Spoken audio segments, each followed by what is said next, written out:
Good afternoon, good people. Welcome to another edition of Double the Innocence with your boy E-Dub, Gem Dropper. You know how it is. Showstopper. Happy Monday. Yes, sirree. The Olympics are finally over, peeps.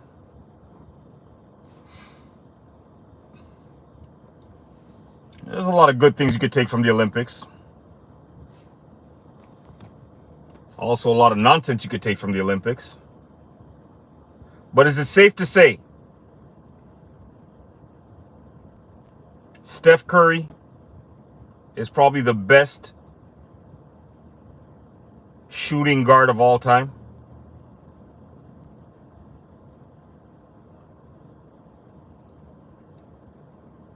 I had the opportunity to witness two errors, and I can honestly tell you, man, no word of a lie. I was just sitting down there thinking about this last night. I can't think of another clutch shooter like Steph Curry. I've seen a lot of great shooters in my lifetime, mind you. But clutch like Steph?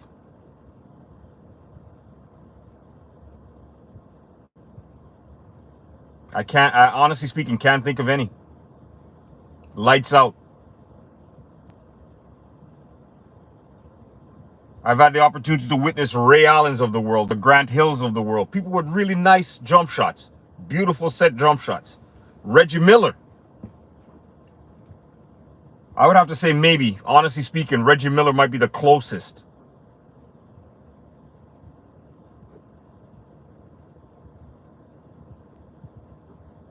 To Steph Curry when it comes to, clutch time.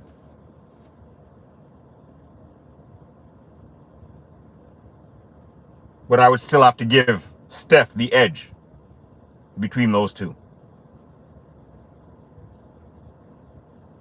My personal opinion, and I know there's going to be a lot of people out there that are going to disagree with me. That's just the way it is. But in my humble personal opinion, I personally believe Steph Curry should have been MVP of the Olympics. A lot of people are going to talk about the fact of the matter that like at the beginning, Steph was struggling, and he is a liability on defense. And on both factors, you're absolutely correct. At the beginning of the tournament, Steph was struggling.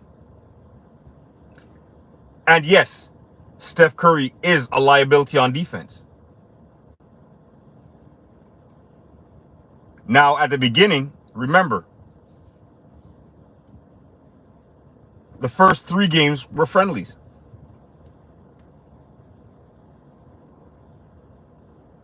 So whether Steph was struggling or not struggling, it really didn't make that much of a never mind. They were friendlies. It was exhibition games. It was trying to figure things out. He wasn't playing for anything. He wasn't motivated to really go out there and close the deal. It was exhibition, getting in shape, learning where everybody wants the ball.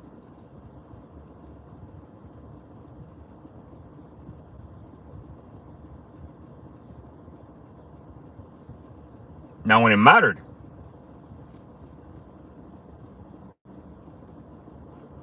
and as far as I'm concerned, Steph Curry showed up in the 2 most important games. Steph Curry showed up against Siberia, where Siberia was beating the United States. As a matter of fact, I'm a firm believer that if Steph Curry was not on the team that specific day, Siberia would have beat the U.S. team. Steph Curry was the one that saved them from that.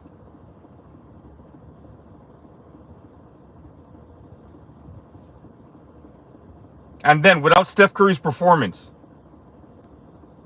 do you guys really believe that USA would have won that game? They were struggling to keep the lead. France brought it down to 3 points. It was Steph Curry's big 3 that put them back up 6. And then, if I'm not mistaken, he came back down and hit another 3 that put them up 9.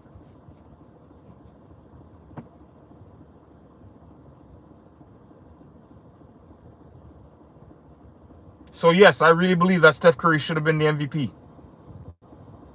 Because MVP is the most valuable player. And without Steph Curry doing Steph Curry things, there's a good possibility that either United States would not have been there any at all, They would have been playing for the bronze medal because Siberia would have beat them. Or without Steph Curry stepping up the way in which he did, they would not be wearing gold today. That, to me, qualifies him to be the most valuable player on that squad. But it was important. I mean, listen, I know you guys hear me come up here on a regular basis and you hear me dog LeBron James because I don't have that type of respect for him, period. All that to say, I'm no hater. So, yeah, I do have to give him a little bit of credit at the simple fact of the matter that, yeah, at the age of 40, he was able to go out there and do some of the stuff that he was doing. He'll get a little bit of credit for me for that. Now, if you want to talk about my personal feeling, I feel it's a little bit selfish. I think he should have left those spots available for the younger players. He's had the opportunity to go to, what, 2 previous Olympics? Why not let these guys experience it? Why not let the young guys experience it? I mean, you've had your time.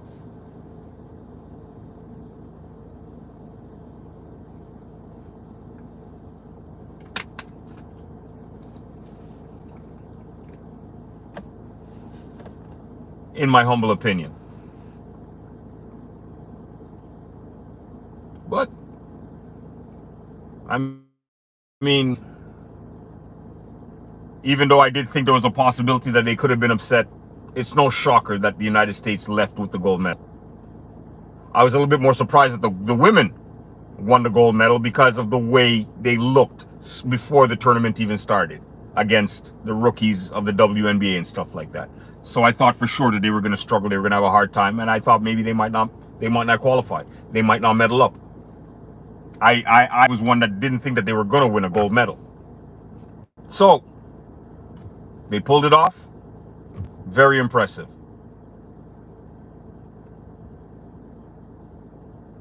But let's talk about their track team. Not even their track team. Let's talk about one particular individual. Noah Lyles. As far as I'm concerned, this guy's a walking comedian.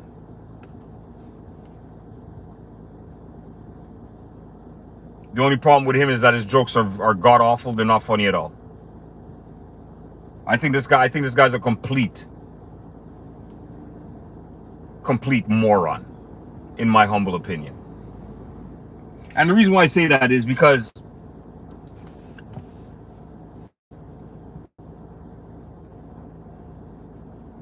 him, just like, you know, we've lived it. We've seen it throughout the majority of our lives. The Americans, especially the American track team, they do a lot of this, which is okay. There's nothing wrong with being cocky. I mean, hey, you have an individual like a Muhammad Ali that you as a kid, you grew up seeing on TV and stuff like that. You could appreciate cockiness, especially when they can back it up.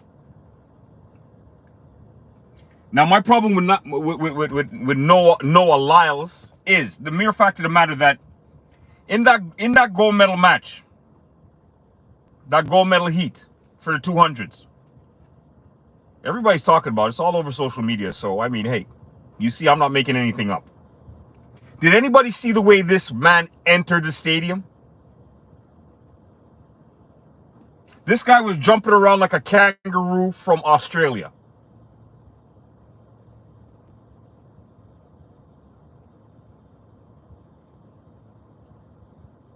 For a minute, I forgot that I was watching a track meet. I thought I was watching the WWE. That's how flamboyant his entrance was. Which is, Kendra, how you been? Good to see you out here. Now, when I was watching the race and I saw this individual, it's you again. Nice to see you. We're out here talking about the American track team. I love United States. But some of your athletes just get on my last nerves. This Noah Lyles guy, I've just about had it with him. And the reason why, like, he's the straw that broke this particular camel's back. I'm going to tell you why. Because it's a long list of the American track stars that continue to disrespect, especially my Jamaican runners. That's where we have a problem. And I'm going to give you a little bit of history of what I'm talking about. You ever notice that whenever the United States track team wins, the whole world and their grandmothers know about it? Which is fine and dandy. I mean, you win however you feel like you want to win. If you want to rub it in people's face, you could do what you got to do because you won. Understandable. But why is it that whenever they lose, they go into their book of 101 excuses of the reason why they did not win instead of just accepting defeat like a humble individual? Why is that? You guys think I'm making this up? Okay. I'm going to tell you. We're not even going to go back into the 70s because I was still a very young kid at that particular point in time, and I didn't really understand everything that was going on. So the Donald Coreys of the world and stuff like that were eating United States food in the track department, we won't get into that. Let's start with Ben Johnson. Yes, Ben Johnson did run for Team Canada. Where was his navel string cut? In Jamaica. Now, Ben Johnson lined up in a heat. And that heat had Linford Christie. That heat had Carl Lewis. Those are just a couple of the names that I remember at the top of my head. The bottom line is everybody in that heat was on the juice. Including Carl Lewis. It's just that, hey, he might have never gotten detected with it or whatever the case may be, but what does that matter? Everybody in that era was taking some kind of supplement at that particular point in time. Now, Ben Johnson went out there, did some great things, broke records. And the first individual that wanted to be pointing fingers in his direction was who? Your American superstar. Okay. Moving forward, we had Donovan Bailey. Donovan Bailey ran for Team Canada. Where was his navel string cut? That's right, the island of Jamaica. Now, there has never ever been a debate on the fastest man in the world. There's never ever been that debate. It's always been whoever wins a 100-yard dash is considered to be the fastest man in the world.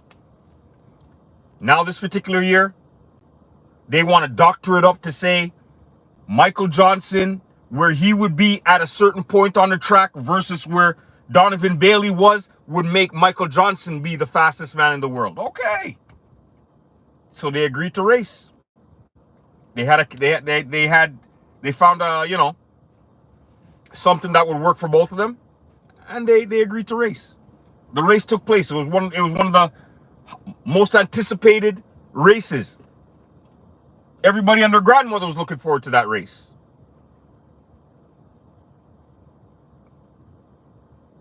Michael Johnson was getting kicked so bad that he pulled up.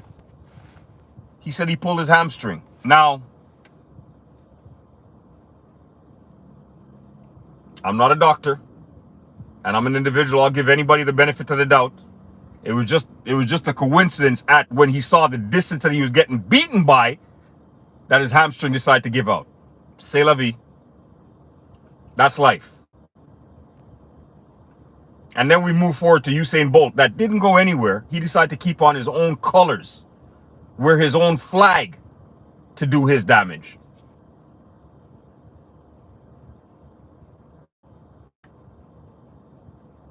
And we heard the amount of excuses that was coming out. I mean, Donovan Bailey must have been probably one of the most tested athletes at his time when he was active in the track department. He was getting tested 24/7.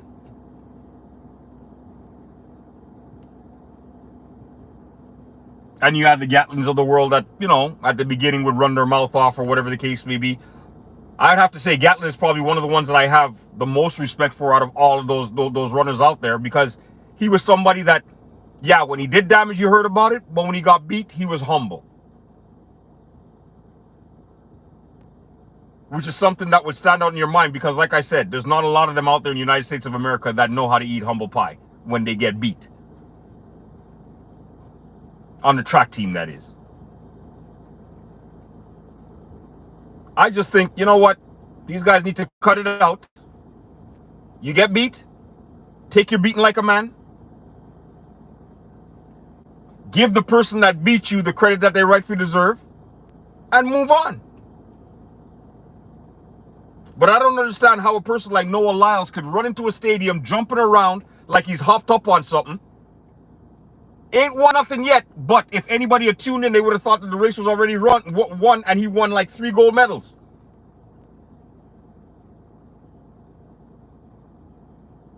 But now when you line up, run the race, and get your butt whipped, now we're chalking it up to the C19.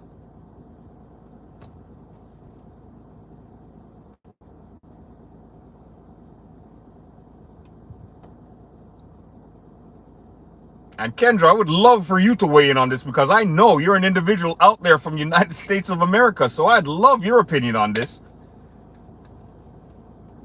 You think you guys know how to lose humbly, or do you feel that there always has to be some kind of reason, some kind of excuse, some kind of nonsense behind it?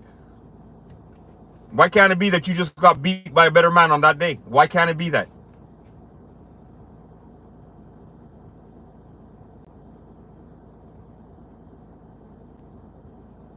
I mean, I'm sorry, the runner from Botswana, he summed it up perfectly. He said that he himself could never be considered the face of track and field. Why? Because he's not as loud and as arrogant as a Noah Lyles.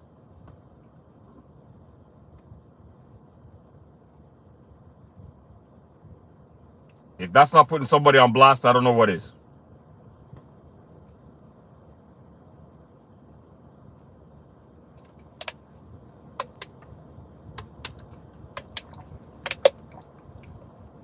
But overall, I mean, there were some good things. I'm seeing as I'm an individual out here from Canada, I'm very, very happy with the results that Canada brought in this Olympics. I'm really happy. I think they went out there and they did well.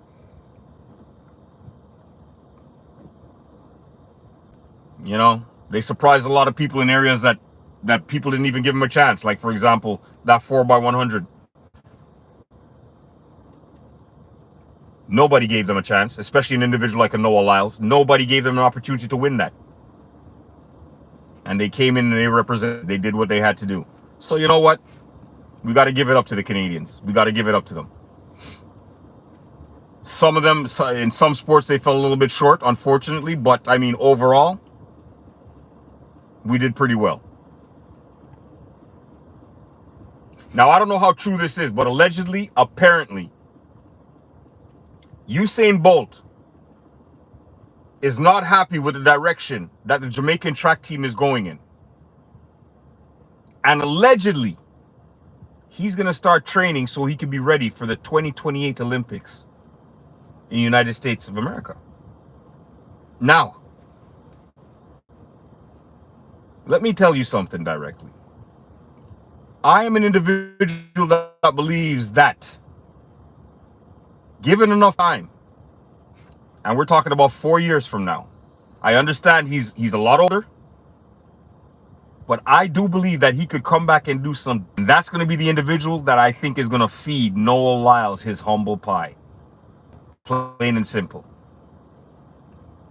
I mean, don't get me wrong, Noah Lyles is fast. Noah Lyles has done some great things in track and field. But he needs to understand that he is not the greatest thing that's ever walked the face of the earth in this particular sport. There's a hell of a lot better than him. And there's going to be more better than him coming up the pipeline.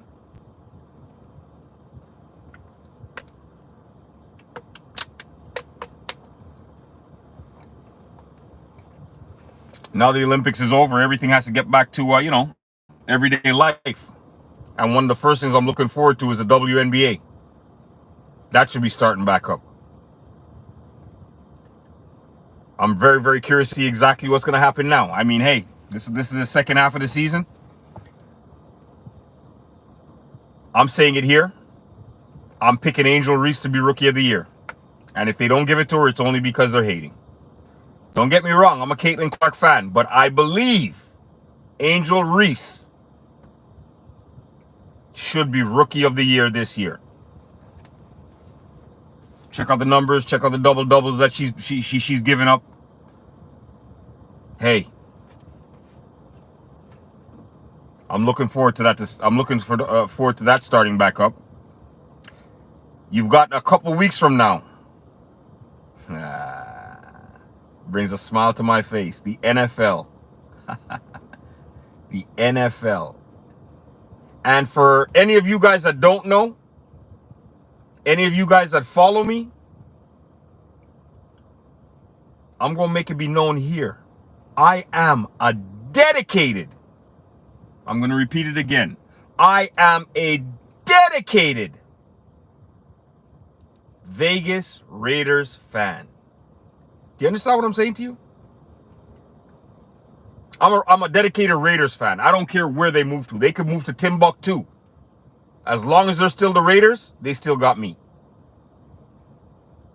Now, I understand my team hasn't really done too much in the past. You too. That's what I'm talking about, Kendra. You see, you understand what I'm saying, though? Raiders all day, baby. Win, lose, or draw. Yeah.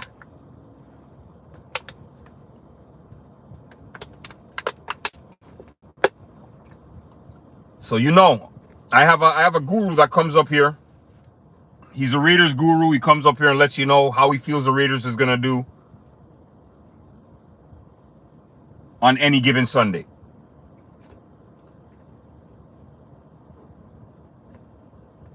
He usually comes up like usually about 11 o'clock on Sundays before the game starts at 1 o'clock and stuff like that. He'll give you a little bit of a breakdown of the Raiders game, and he'll probably pick maybe one or two other games that are being played that day.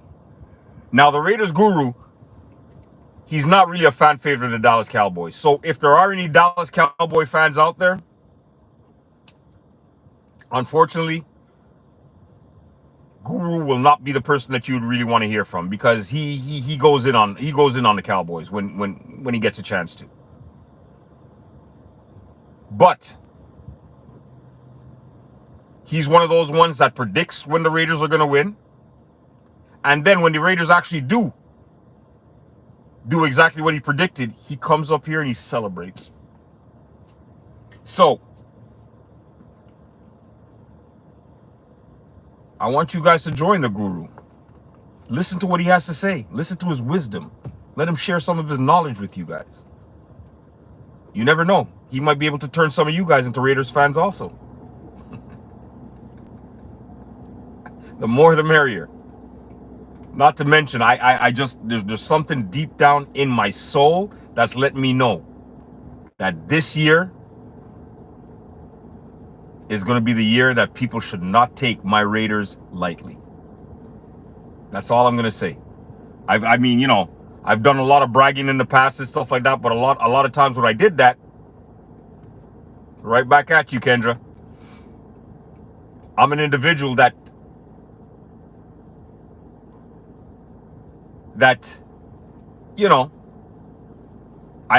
love to run my mouth off. Even when we're not doing well, I couldn't care less. I'm a Raiders fan, and I'm going down in flames.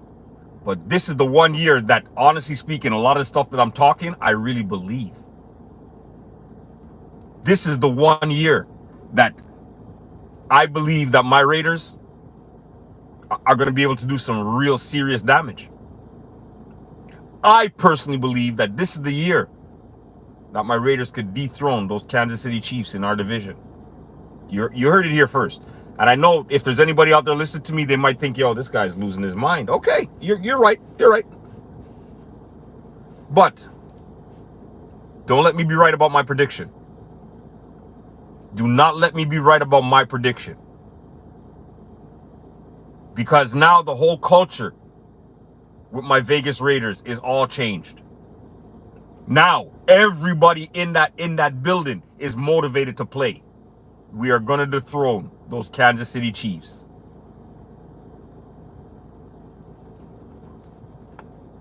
I'll take either one of them. I'll take either one of them, Kendra.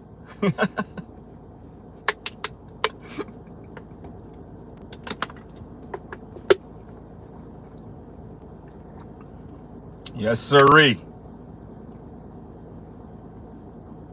No, I'm expecting some good things from my. I'm looking forward to the whole season because I think this season is going to be an amazing season. This NFL season that's coming up, I believe, is going to be an amazing, amazing season. It's going to be some of the best football that we've seen in a long time. I think like this is going to be a season where there's going to be a lot of the young quarterbacks that are going to be turning that corner. They have my boy out there in Green Bay. Let me tell you something about that Green Bay team. That team is going to be a force to reckon with.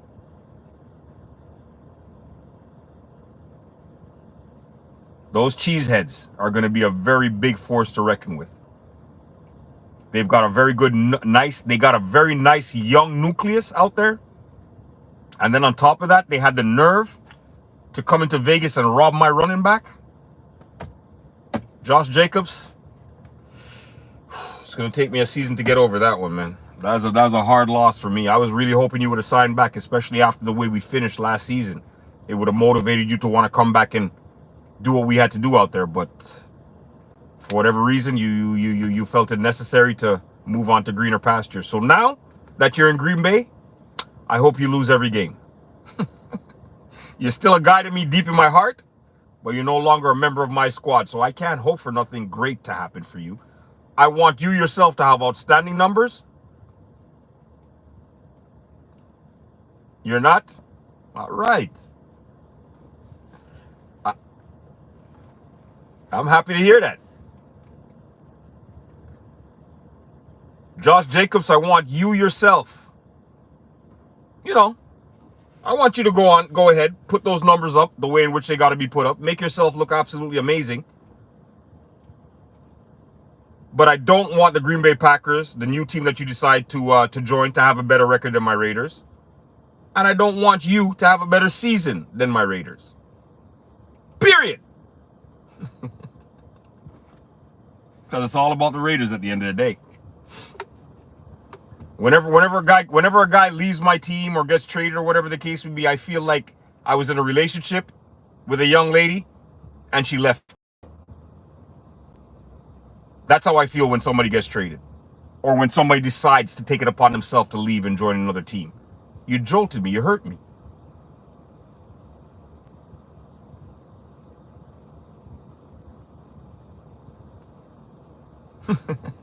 That's right. You didn't. And now that you tell me that you're part of the Raiders Nation. Oh yeah. Oh yeah.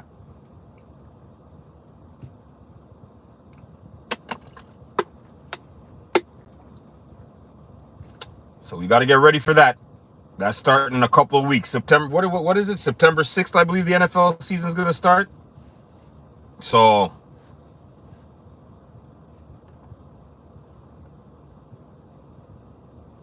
get ready for the weekend guru.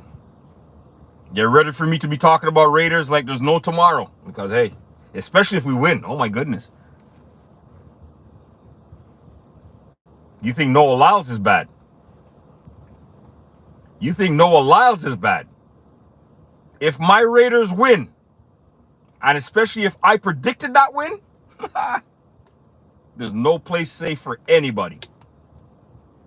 Especially all you individuals that think that my Raiders are garbage, there's no place safe for you, because I'll find you and let you know how good my team is.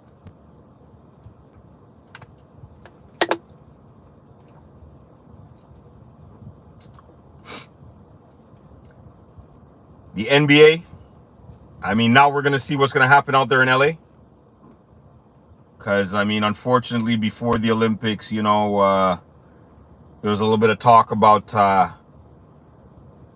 how how difficult the Lakers are finding it to find. Yeah, Q. Yeah, whatever, Q. You're up here with your, you. It's okay though, buddy.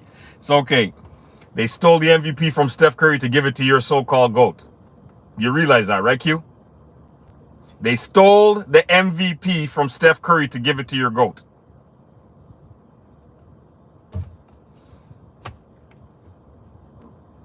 It's safe to say that if Steph Curry was not on this team, just because everything's already played out, okay? We're not talking hypothetically or nothing like that. Everything's already played out. So it's safe to say, if Steph Curry was not on this particular team, for whatever reason, that they would not have been in the gold medal match, because they needed Steph Curry in order to beat to come back and beat Siberia. Yes? Q, could we agree on that?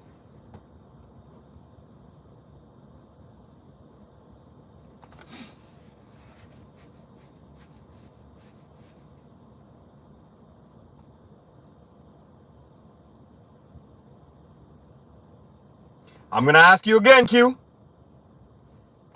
Without Steph Curry, would USA have beaten Siberia to come back to play in that gold medal match against France? Just a question. It's just a question. It's just a question, fam. All right.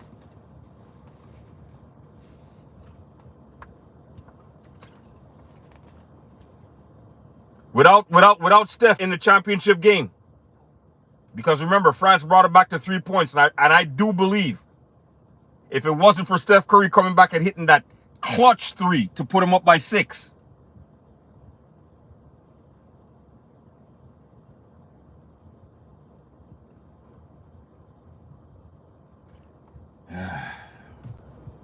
These LeBron nights. And unfortunately, people, I got a couple of these LeBron nights in my family. It's unfortunate. You just gotta learn. You just gotta learn to exercise that patience with them, because you know what? They're your family. I'm not eating no crow, man. I'm not eating no crow. I'm not eating, because I would have eaten the crow if it was only highlights I was big, but I got to watch the game. Especially the championship game, I got to watch the championship game where your so-called GOAT decided to lie down on the floor to watch another man dunk the ball right on top of his ball spot. Yes, I saw that game. Now, it's one of two things, LeBron. If you're going to get over to the weak side to help, then offer to flipping help. If you're going to go there and just lie down, you should have stayed on the opposite side of the court, is all I'm saying.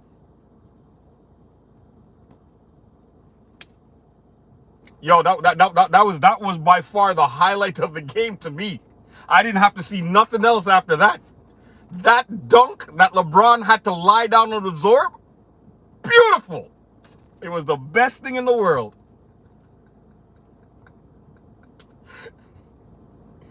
What did he also do?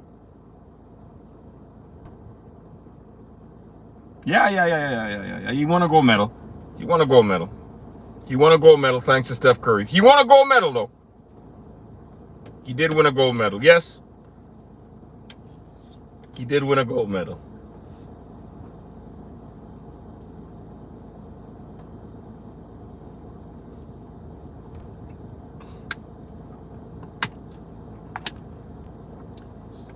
Kendra, you got to help me here, man. I got my, it's my nephew, but I tell you.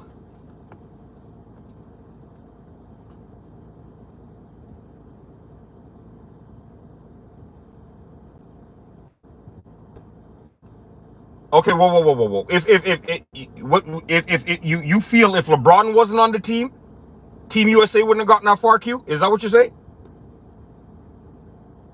Is that what you're saying? You really believe that? Because I tell you, honestly speaking, I don't think it would have made one hell of a difference if LeBron wasn't on this squad. They would have still ended up in this exact same predicament. I think they might have even ended up better. They might have been blowing teams out. Why? Because the younger guys would have had that time to be playing.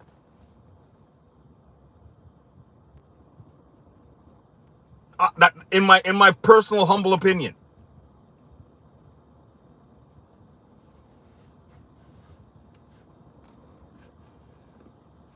He leads the team and he led the team in rebounds, assists, and everything else. Yeah, because he was on the floor. But if he was on the floor, somebody else would have led in that.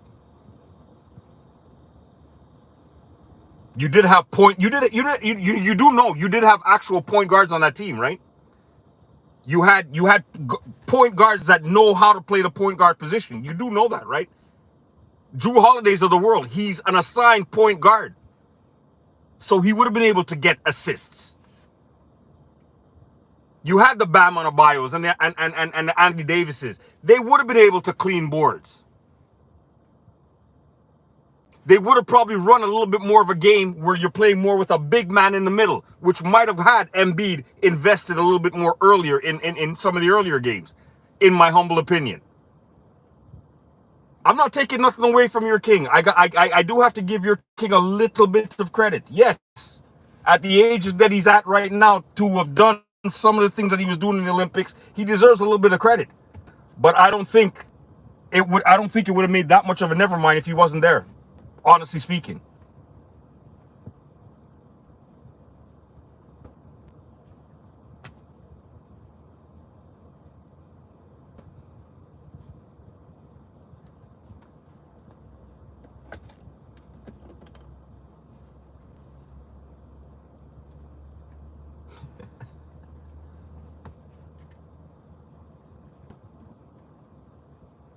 Better?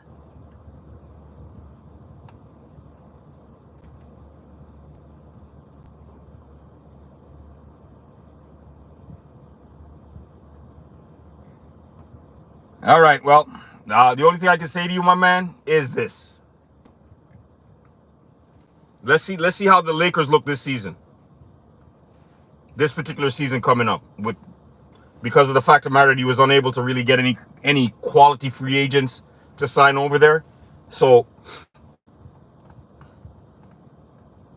we saw how great he looked with other all-stars. Let's see how he's going to look with just one all-star in his team. No, we're not going to never mind the Lakers. This is your GOAT on the team. Your GOAT's supposed to bring greatness everywhere he goes, no? We are not going to... There's no never mind the Lakers right now, my friend. No way are we never minding the Lakers. With no help, let's see how they're going to do this season. He's the GOAT. He should be able to get 90% of everything done by himself. Don't you agree?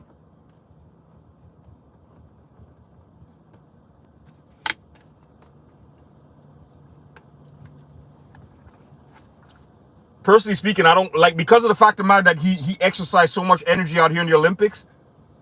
I'm not wishing anything onto him, but I will be very, very surprised if LeBron James could play the complete season without some sort of an injury.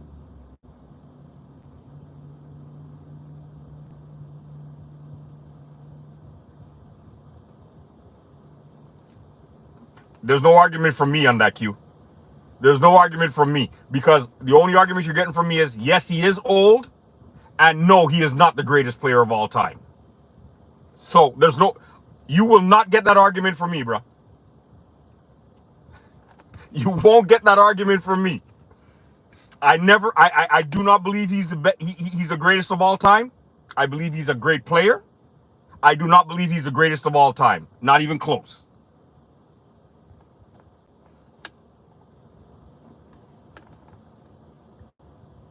Nah, Kendra. He's not talking about me. He's talking about his proclaimed GOAT. Talking about his GOAT. You do know, like in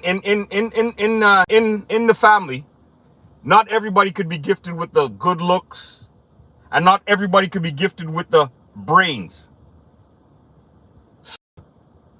Kendra, my nephew, was gifted more with the good looks.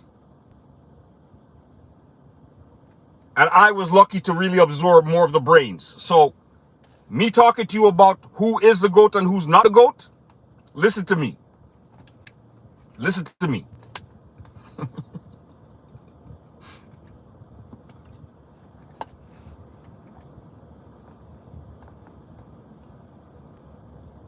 Don't get me wrong. Like I tell people, my nephew has a very keen eye for talent. He has a very, very keen eye for talent, because without him, I would have never known nothing about this LeBron James character.